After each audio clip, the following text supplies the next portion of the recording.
Good evening. Class 6 NCERT की series में हम पढ़ रहे हैं आज अपना चैप्टर नंबर 10 फ्रॉम हनीसकल। कल तक हम अपना चैप्टर नंबर 9 फिनिश कर चुके थे। आज हमारा ये हनीसकल का लास्ट चैप्टर है, chapter number 10 the banyan tree. Let us start करते हैं। कल गैप हो गया था, I am so sorry for this. चलिए शुरू करते हैं। Before you reading, have you seen a mongoose? क्या आपने कभी नेवला देखा है? मंगूस मीन्स नेवला। You have read in lesson 9 that a mongoose can fight with and kill a snake. Chapter number 9 में हमने ये पढ़ लिया था और देख भी लिया था कि जो नेवला और जो सांप की लड़ाई तो हमने उस चैप्टर में देखी थी, लेकिन जब हम डेजर्ट एनिमल के बारे में पढ़ रहे थे तो हमने ये पढ़ा था कि जो नेवला है वो एक सांप के साथ लड़ सकता है और उसे मार भी सकता है। Look at the pictures and read the line given along with them. अभी नीचे कुछ पिक्चर दी गई है, वो कह रहे हैं इसको देखिए आप पिक्चर को और इसको पढ़िए। चलिए पढ़ते देखते हैं। ओह, The fight of the cobra and the mongoose is a classical drama often seen in India. Bharat में कोबरा की लड़ाई और मंगूस की लड़ाई, यानी कि मंगूस और कोबरा की जो लड़ाई है वो एक क्लासिकल ड्रामा है हमारे भारत में, जो अक्सर देखा जा सकता है। And the outcome is largely the same.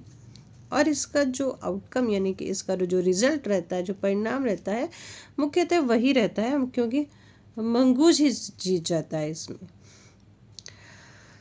The mongoose is not immune to the venomous bite but is faster and quicker in motion. Mongoose के पास कोई प्रतिरक्षित नहीं होता, यानी कि कोई भी जहरीला बाइट नहीं होता उसके पास में, मंगूस के पास में, लेकिन उसकी जो फास्टर है वो बहुत जल्दी उछल कूद करके इधर से उधर आ जाता है, और उसका जो क्विकर जो मोशन है, ठीक है, उसकी वजह से क्या होता है, वो सांप को हरा देता है।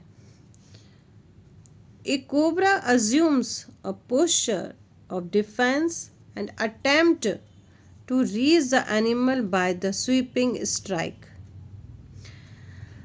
अब ये क्या करते हैं, कोबरा अपना पोस्चर जो होता है, अपनी जो मुद्रा है, अपना जो पोस्चर है, वो खड़ा होकर अपेक्षा करता है, ऐसे खड़ा हो जाता है जैसे कि दिखाई दे रहा है, ठीक है ना, और अपने जो सामने वाला रहता है जिससे उसकी लड़ाई होती है, और उस पर वो प्रहार करने का प्रयास करता है, कोशिश करता है। But the quick moving mongoose jump out of reach and comes at the snake from another direction. लेकिन वो जो ये मंगूज है बहुत तेज़ी से उछलता है और उसका जो प्रहार रहता है, उसकी जो स्ट्राइक रहती है, उससे वो बाहर आ जाता है और फिर वो दूसरे डायरेक्शन में चला जाता है, ठीक है। Before the snake can get into the starting position again, इससे पहले कि सांप जो है वापस उसी पोजीशन में आ जाए, उसके जो चेंज है वो कर ले अपनी, उससे पहले ही क्या करता है, मंगूस जंप लगा के, बहुत ही तेज़ी से जंप लगा के दूसरी डायरेक्शन में आ जाता है। This constant movement try and discourage the snake. और ये जो मूवमेंट होता है ना, ये कंटिन्यू होता रहता है, जिससे जो सांप है वो पूरी तरह से थक जाता है, एकदम थक जाता है वो। And the mongoose is finally able to leap in close and bury its teeth in the snake. और इतना थक जाता है आखिरकार, फिर मंगूस क्या करता है, उसके पास कूदता है और उसकी गर्दन पर अपने दांतों को गड़ा देता है। उससे क्या होता है, usually savouring the joint of its vertebra, और उसकी वजह से करके, और उसका जो मेरुदंड होता है ना, उसके जोड़ों को काट देता है। ये जो होता है इसको वो काट देता है। तो इस तरह से होती है इनकी लड़ाई, मंगूस की और किसकी? नेवले की। चलिए अब पढ़ते हैं, अपने लेसन पे आते हैं। You must have seen a banyan tree. आपने बनियान ट्री मतलब बरगद का पेड़ आपने जरूर देखा होगा। This is a story about the author सा। और ये कहानी एक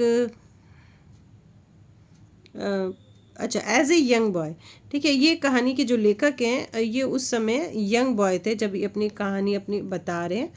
और when he was sitting in old banyan tree in this grandfather house. और ये कहानी में ये बता रहे हैं कि जब वो बनियान ट्री पर पेड़ पर बैठे हुए थे अपने दादाजी के घर पे, तब वहाँ पे क्या हुआ ये वो बताना चाह रहे हैं। तो क्या हुआ देखा जाए। चलिए देखते हैं दादाजी के घर में क्या होता है। Though the house and grounds belonged to my grandparents, the magnificent old banyan tree was mine. उन्होंने कहा हालांकि ये घर और ये ज़मीन मेरे दादाजी के हैं, लेकिन ये मैग्निफिकेंट जो ओल्ड बनियान ट्री है वो तो मेरा था। Chiefly because grandfather at 65 could not longer climb it.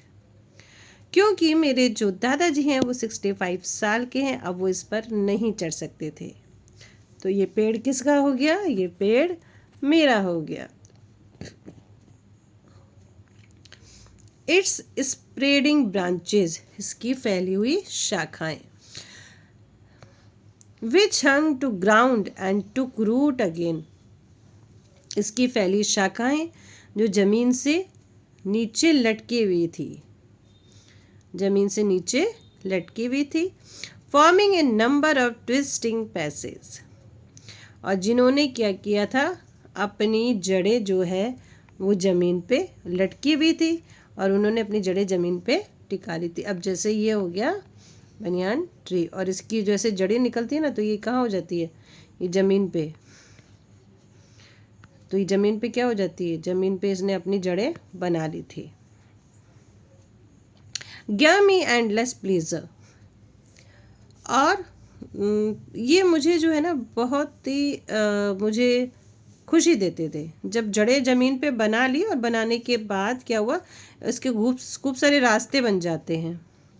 Twist passes, passes मतलब रास्ते, तो ऐसे रास्ते बन जाते हैं घुमावदार और पेड़ बहुत बड़ा सा हो जाता है। तो ये कह रहे हैं ये सब देख के मुझे बहुत खुशी मिलती थी।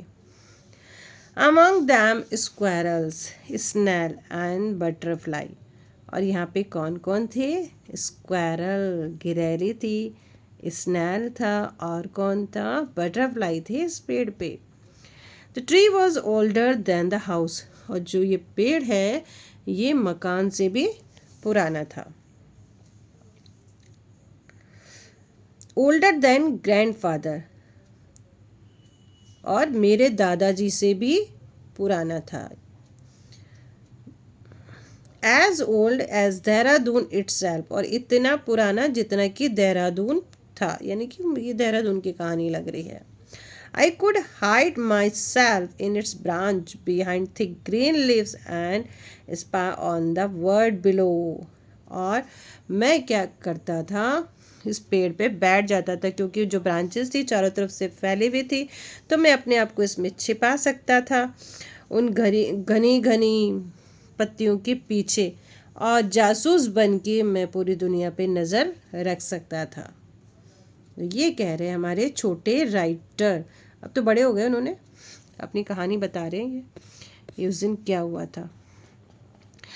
My first friend was a small grey squirrel, मेरी पहली जो फ्रेंड थी, फर्स्ट फ्रेंड थी, वो छोटी ग्रे कलर की गिलहरी थी, स्क्वायरल थी। Arching his back and sniffing into the air, उसकी जो उनकी जो पीठ थी ना उसके ऊपर कुछ आर्क के जैसे बना हुआ था और वो खड़ी होकर हवा में सूंघती थी। स्निफ मतलब सूंघना, स्निफ मीन्स सूंघना। He seemed at first to resent my invention of his privacy. तो सबसे पहले तो उसको ऐसा लगा कि मेरे आने से उसकी जो प्राइवेसी है वो भंग हो रही है। लेकिन मैंने उस पर लग रहा है कोई अटैक कर दिया तो उसकी जो प्राइवेसी है वो भंग हो रही है।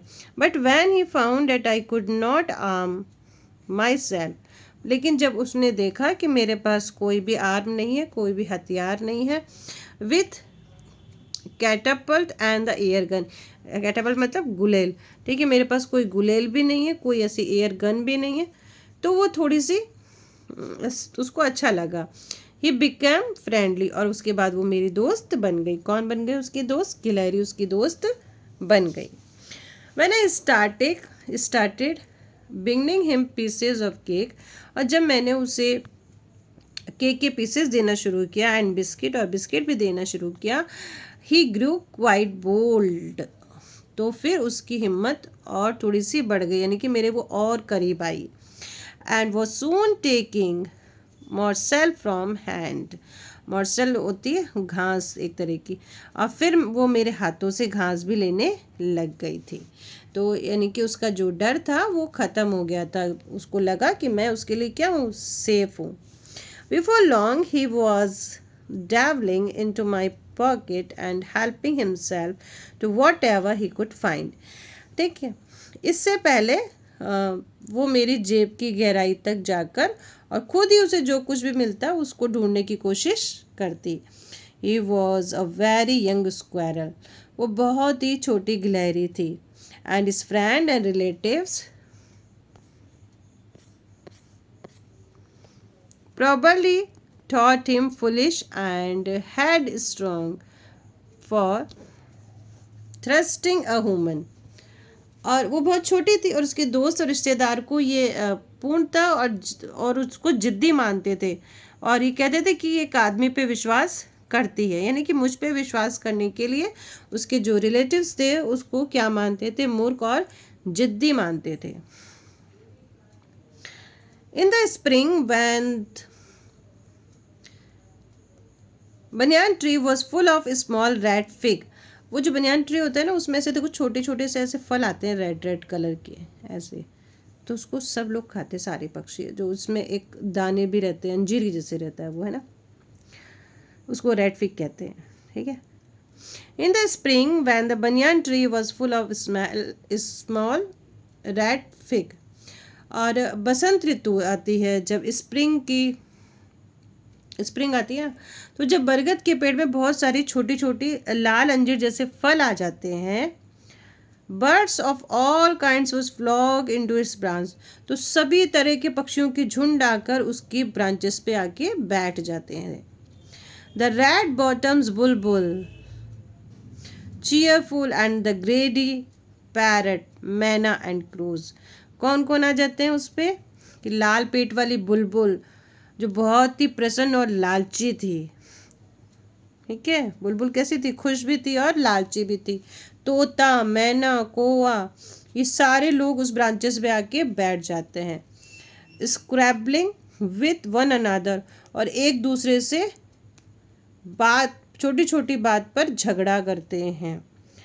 ड्यूरिंग द फिक्स सीजन, इस अंजीर के मौसम में, अंजीर उसको क्या, जो रेड कलर का जो फल आता है ना उस पर, during the fig season the banyan tree was the noisiest place in the garden। और जब ये स्प्रिंग का सीज़न आता है, अंजीर वाला सीज़न आता है, तो सबसे ज़्यादा शोर इस बरगद के पेड़ पर होता है, क्योंकि सब तरह के पक्षी आके उस पर बैठ जाते हैं। ठीक है, आपस में बात करते हैं और छोटी छोटी बात पे झगड़ा भी करते हैं। Half away up the tree I had built a crude platform where I would spend the afternoon when I was not too hot। अब पेड़ के ऊपर, मतलब थोड़ा सा आधे रास्ते में, पूरा नहीं, पेड़ के आधे रास्ते में मैंने एक अपना छोटा सा कच्चा सा रहने की एक प्लेटफॉर्म बना लिया। ठीक है, जहाँ पे मैं क्या करूँगा, जहाँ पे मैं दोपहर के बाद में समय बिताऊँगा, और उस समय ज़्यादा गर्मी नहीं होगी, वहाँ पेड़ पर तो नहीं होगी। I could read there propping myself up against the tree with cushion from the living room। ठीक है, वो पेड़ पे बिताएगा और फिर कह रहा है मैं पेड़ के सहारे तकिया लगाकर, जो कि मैं अपने कमरे से ले जाता था, एक कमरे से ले जाता था कुशन, वहाँ पे सपोर्ट देख के उस पे यहाँ पे लेटता था। Thresher island, Huckleberry Finn and the story of doctor Dolittle were some of the book that made up my banyan tree library। और फिर मैं वो उस पे जो उसकी बुक्स थी, ट्रेजर आइलैंड, हकलबरी फिन और डॉक्टर डॉलिटल की जो कहानियाँ हैं, ऐसी कुछ किताबें थी और मैं वहाँ ले जाके पढ़ता था, और इस तरह से जो बरगद का पेड़ था वो तो मेरी लाइब्रेरी बन चुका था। When I did not feel like reading, जब मेरा पढ़ने का मन नहीं होता था, I could look down through the leaves at the world below, तो मैं पत्तियों के बीच में से झांक के नीचे की तरफ देखता था, नीचे का संसार में देखता था। And on one particular afternoon I had a grand stand view that classic of the Indian wild and the fight between A mongoose and cobra. ठीक है, अगर जब मेरा पढ़ने का मन नहीं होता था तो मैं पेड़ों से इसे झांक के नीचे देखता था, वो नीचे देख रहा है। तो नीचे उसने एक दिन क्या देखा, कह रहा एक दोपहर को मैंने भारतीय जंगलों का एक प्राचीन दृश्य देखा, प्राचीन सीन देखा, मतलब पुराना सीन। और ये क्या था सीन, ये था नेवला और कोबरा की लड़ाई। अब आ गया हमारा पार्ट 2। क्या देखा भाई इन्होंने, क्या देख लिया, अभी बता रहे हैं कि कैसे लड़ाई हुई। The warm breeze of approaching summer had sent everyone, including the gardener, into the house। कह रहे आने वाली जो गर्म हवाएं थी, ठीक है, उसने सभी को घर के अंदर बंद कर दिया, यहाँ तक कि जो गार्डनर थे उनको भी उनके घर के अंदर बंद कर दिया। यानी कि इतनी तेज़ गर्मी थी कि सब लोग अपने अपने घरों में पैक हो गए। I was feeling drowsy my self, और मुझे भी नींद आ रही थी, मैं भी नींद महसूस कर रहा था, मौसम ऐसा ही था गर्मी का और मुझे भी नींद आ रही थी। Wondering if I should go to pond, और मैं ये सोच रहा था कि मुझे तालाब पे जाना चाहिए, and have a swim with Ramu and the buffaloes, और मैं सोची क्या मुझे तालाब पे जाना चाहिए और वहाँ रामू और उसकी भैंसों के साथ में तैरना चाहिए क्योंकि गर्मी ज़्यादा थी। When I saw a huge black cobra gliding out of a clump of cactus, जब मैं सोच ही रहा था तभी मैंने एक बड़े कोबरा को कैक्टस पेड़ों के झुंड में से धीरे धीरे चढ़ते हुए देखा। At the same time, a mongoose emerged from the bushes and went straight for the cobra, और उसी समय से एक नेवला कहीं से प्रकट हुआ, अपीयर हुआ और सीधा कोबरा के पास गया। They came face to face, वो दोनों एक दूसरे के सामने हुए। The cobra knew only too well that the grey mongoose, cobra इतने अच्छे इस तरीके जानता था कि ये एक ग्रे कलर का नेवला है, 3 फीट लॉन्ग, जो 3 फीट लंबा है, वॉज ए सुपर फाइटर, जो एक श्रेष्ठ फाइटर है, क्लेवर एंड अग्रेसिव, वो चतुर है और अग्रेसिव भी है। बट द कोबरा टू, लेकिन कोबरा भी क्या था बताओ, कोबरा भी वो स्किलफुल था एंड एक्सपीरियंस फाइटर, वो और एक वो अनुभवी फाइटर था। He could move swiftly and strike with the speed of light, वो बहुत तेजी से मूव कर सकता था और स्ट्राइक भी कर सकता था। कैसे, जैसे कि स्पीड ऑफ लाइट होती है उसी तरह से। And the sacs behind his long sharp fangs were full of deadly poison, और उसके जो पीछे के जो लंबे उसके जो तेज लंबे दांतों के पीछे जो थैलियां थी, ठीक है। सैक्स मतलब थैलियाँ। जो थैलियाँ थी वो जान लेने वाले जहर से भरी हुई थी, जान लेने वाले जहर से भरी हुई थी उसकी थैलियाँ। It was to be a battle of campaign, और ये दो विजेताओं के बीच में एक युद्ध था। उधर से मंगूस भी बहुत ही क्लेवर था और बहुत अच्छे से करता था फाइटिंग, और इधर हमारे जो कोबरा जी हैं वो भी, ये भी बहुत अच्छे से युद्ध करते थे। हिसिंग डिफाइंस, ठीक है, हिसिंग डिफाइंस यानी कि खुली आवाज में हिसिंग करके बुलाना, ठीक है। Hissing defines, he frog tongue darting in and out, ठीक है। उसने खुली आवाज से उसको फुंकारा और उसकी जो जीभ थी वो बाहर निकाली, ठीक है, बाहर निकाली अंदर डाली, बाहर निकाली अंदर डाली। और जो जीभ कैसी होती है उसकी, ये आप पता है ना, सांप की जीभ ऐसी होती है, ऐसी दो दो भागों में बटी हुई होती है ना, अजीब सी होती है। तो उसने बाहर निकाली अंदर डाली। The cobra rest 3 of his 6 feet of the ground. अब कोबरा अपनी 6 फीट की लंबाई में 3 फीट जमीन से ऊपर उठ गया।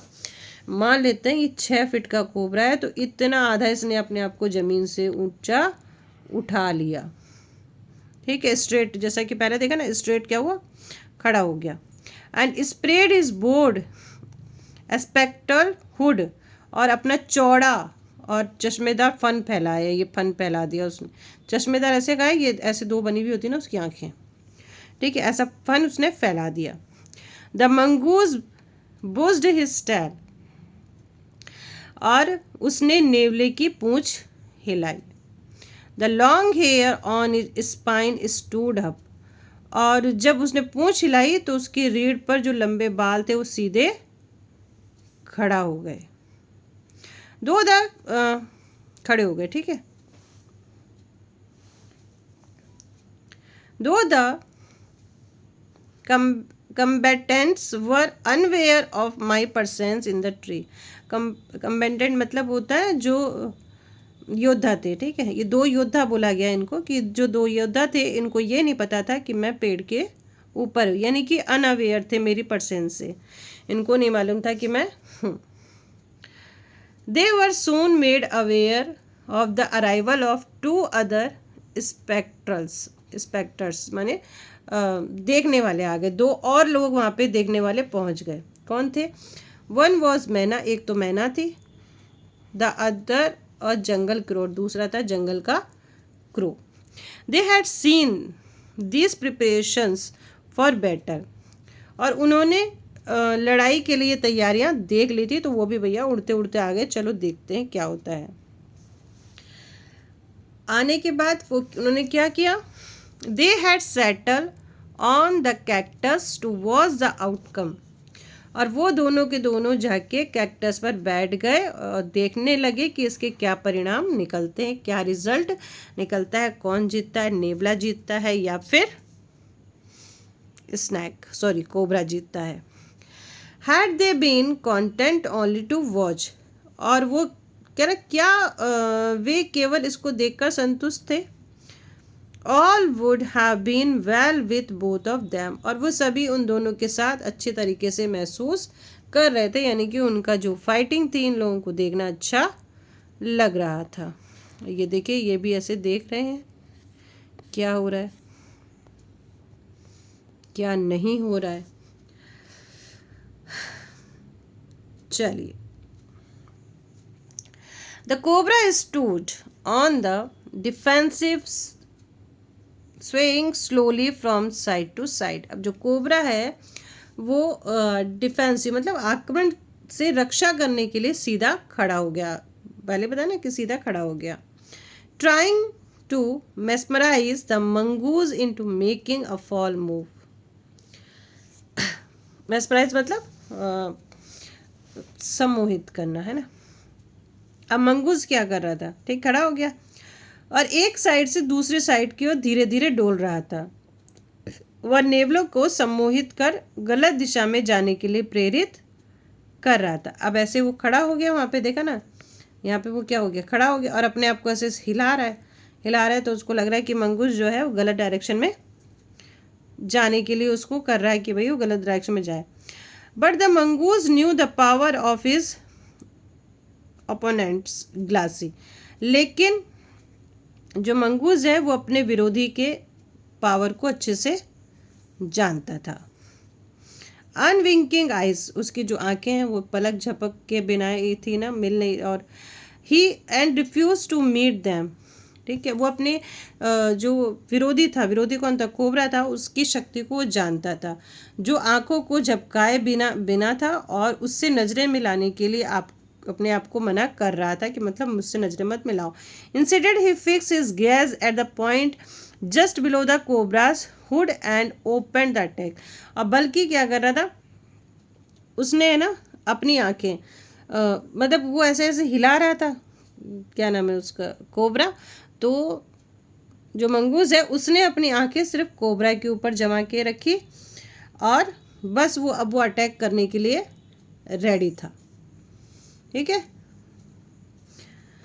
मूविंग फॉरवर्ड क्विकली, जल्दी से मूव हुआ, until he was just with in the cobra reach. अब वो जैसे ही कोबरा उसके ऊपर आक्रमण करने के लिए आ रहा था तो वो जल्दी से मूव हो गया mongoose. The mongoose had a pretend move to one side to move one side. और जैसे ही उसके ऊपर कोबरा अटैक कर रहा था तो नेवला क्या हुआ, एक तरफ जाने का प्रिटेंड कर रहा था, ढोंग कर रहा था, यानी कि वो जंपिंग कर रहा था। इमीडिएटली द कोबरा स्ट्रक, और शीघ्र ही कोबरा ने उसके ऊपर अटैक कर दिया। His great hood came down to swiftly and I thought nothing could save the mongoose. अब उसका बड़ा सा फन इतनी तेजी से नीचे की आया कि अब ऐसा लगा कि अब मंगूस को कोई नहीं बचा सकता, यानी कि उसने बहुत तेजी से अपने फन को मारा और वो मंगूस सामने ही खड़ा था। तो उसे अब तो गया मंगूस को तब आज कोई नहीं बचा सकता। मंगूस तो इसके जो जहरीला जो है इसके बने हुए जो, उससे ये मरेगा ही मरेगा। But the little fellow jumped neatly to one side, ठीक है। मगर एक जो छोटे छोटे ये जो जीव थे ना, ये मैना और क्रो, ठीक है, वो एक और कूद के चले गए और वो इतनी तेजी से गए कि जितनी तेजी से cobra, biting the snake on the back and darting away again out of reach. और उसी क्षण कोबरा ने क्या किया, अटैक किया था, और कोबरा और मैना उनकी तेजी से इतनी तरफ आए कि हवा के बीच में टकराने से वो टकराना चाह रहे थे।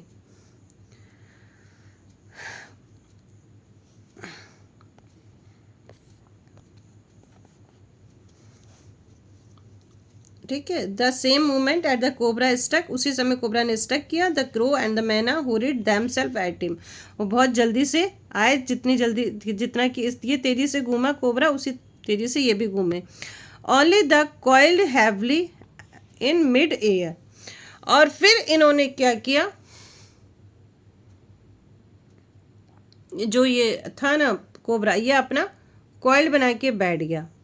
Shrieking, insulting at each other, they returned to cactus plant. और ये चिल्ला रहे थे, जो थे ना ये छोटे छोटे जीव, ये चिल्ला रहे थे और चिल्लाते आते आते फिर ये कैक्टस प्लांट पे आके बैठ गए, कोबरा और मैना, ठीक है। एक दूसरे पे चीख रहे थे, फिर वापस ये आके वहाँ पे बैठ गए। A few drop of blood glistens on the cobra's back, cobra के बैक से खून की कुछ बूंदें टपकने लगी और चमकने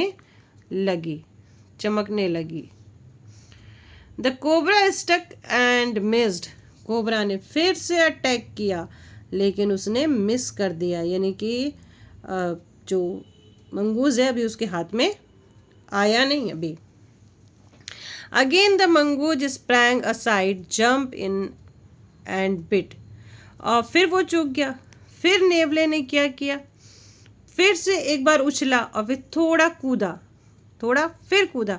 again the bird dived at the snake, फिर से वो जो पक्षी थे ना छोटे छोटे पक्षी फिर सांप की ओर कूद गए, फिर सांप की ओर कूदे, bumped into each other incited, और एक दूसरे से जाके फिर टकराए, एंड रिटर्न श्रीकिंग टू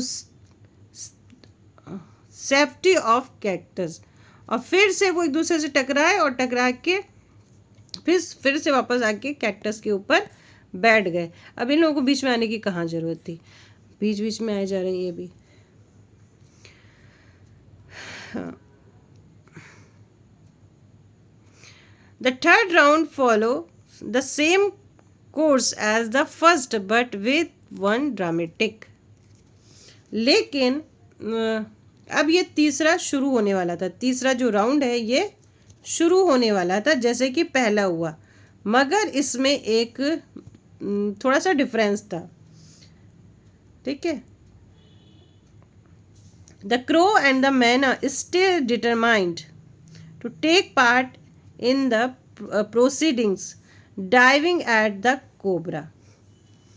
कौवा और मैना अभी भी कार्रवाई में भाग लेने के लिए डिटरमाइंड थे, मतलब वो अभी फिर करने थे, और कोबरा की ओर सिर के बल कूदे। देखा, अब फिर उसके ऊपर कूदे हैं, है ना, फिर उसके ऊपर कूद गए।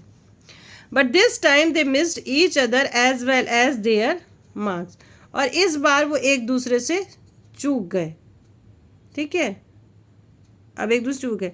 The myna flew on the ridge its perch, अब जो मैना जब अपने चूक तो गए, फिर मैना उड़ी और वो अपने स्थान पे आके वापस बैठ गई। But the crow tried to pull up in mid air and turn back, और जो कौवा था, ठीक है, और जो कौवा था उसने वापस मुड़ के तेजी से बीच की हवा से खींचने की अपनी कोशिश की। In the second end it took the bird to do the cobra whipped his head back and stuck with the great force, अब उसने अपने आप को पीछे खींचने की कोशिश की, लेकिन दूसरे ही पल में क्या हुआ, जैसे कि उस कौवे को लगा कि इतना समय लग रहा है, और जो कोबरा था वो कोड़े की तरह वापस आया, अपने सिर को हिलाया, पूरी ताकत से हिला दिया, और इतना हिलाया कि उसके जो थूथन होते ना, उससे कौवे के शरीर में धम से आवाज होकर टकराई, यानी कि उसकी जो पूंछ थी, उसकी जो बॉडी थी, वो कौवे की बॉडी से टकरा गई। फिर क्या हुआ बताओ, टकरा गई तो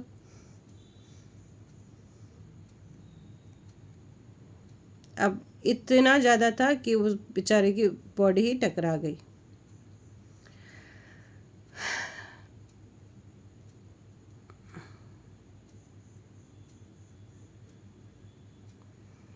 I saw the bird flung nearly 20 feet across the garden. ओफो, जब वो कौवा टकराया तो कौवा बेचारा क्या हुआ, 20 फीट बगीचे से पार जाकर गिर गया।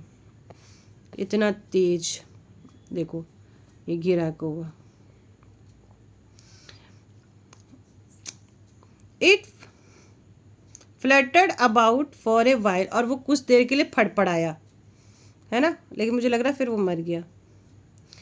देन ले स्टिल, और फिर वो शांत पड़ गया, इसका मतलब कौवा उसकी पूंछ से मर गया।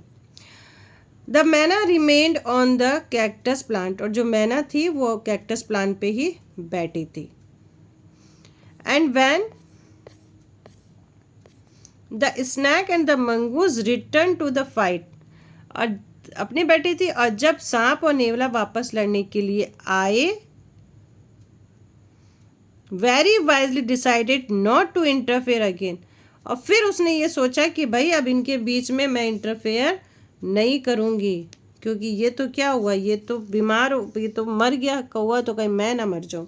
उसने कहा भाई मैं अब इंटरफेयर नहीं करूँगी, उसने मन में ये सोच लिया। The cobra was weakening and the mongoose walking fearlessly up to it, अब कोबरा था वो बेचारा कितना बार बार करते करते वो भी क्या हो रहा था, थक जा रहा था, और जो नेवला था यानी मंगूस जो था वो अब पावरफुल होता जा रहा था। ठीक है, वो फियरलेसली होता पावरफुल होता जा रहा था और उसकी तरफ आगे बढ़ रहा था। Raised himself on his short leg and with a lightning snap and bit snake by the snout, अब उसने अपनी छोटी टांगों को ऊपर उठाया। किसने उठाया? छोटी टांगे किसकी है? यस, मंगूस की। और तेजी से अपने थूथन से सांप को चटकाया। द कोबरा विथेंड and lashed about in the fighting manner.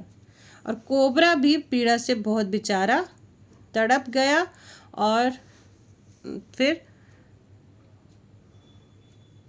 बहुत तेजी से वो तड़प गया और डरावने तरीके से तेजी से हिला। एंड इवन कॉइल इटसेल्फ, और फिर वो कुंडली मार ली उसने, ठीक है, कि अब मैं इसको मारूंगा। अबाउट द मंगूज, मंगूज के चारों ओर वो कुंडली मार के बैठ गया। बट टू नो एवल, लेकिन इसका कोई फायदा नहीं हुआ। ये सब कुछ निरर्थक था, कोई मतलब नहीं हुआ। The little fellow hung grimly on until the snake had ceased to struggle। और ये छोटा सा जीव निर्दयता पूर्वक उस पर चढ़ा रहा जब तक कि सांप ने लड़ना बंद नहीं किया। यहाँ छोटा जीव किसको कहा है? मंगूस को। किसको कहा है? मंगूस को छोटा जीव कहा है। ये जब तक कि उस पर बैठा रहा, वो जब तक कि उसने लड़ना बंद नहीं किया, वो थक नहीं गया, मरने जैसी हालत में ना हो गया, ठीक है। He then smelt along its quivering length, gripped it round and hood। और उसने उसकी कांपती हुई लंबी देह से इसे सूंघा और फन से पकड़े उसे घसीट कर कहाँ ले गया? अपने उसके फन से घसीटता हुआ, ग्रिपिंग इट मतलब घसीटता हुआ उसके फन से, and drag it into the bushes, उसको कहाँ ले गया? बुशेज में ले गया। यानी कि सांप को घसीट कर कहाँ ले गया? बुशेज में ले गया। द मैना dropped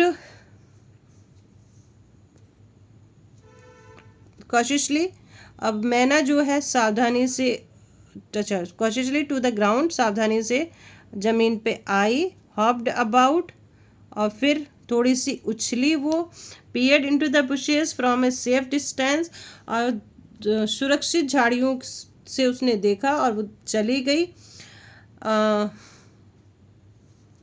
with the shrill cry of congratulations flu away, तब एक बधाई की आवाज़ आई और वो उसके साथ उड़ गई। यानी कि मैना खुश हो गई कि चलो केस कोबरा मर गया।